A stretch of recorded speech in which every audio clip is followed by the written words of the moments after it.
నువ్వంటూ పుట్టినట్టు నా కొరకు ఆ చూకి అందలేదు ఇంతవరకు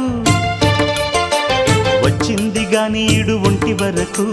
వేధించలేదు నన్ను జంట కొరకు చూశాక ఒక్కసారి ఇంత వెలుగు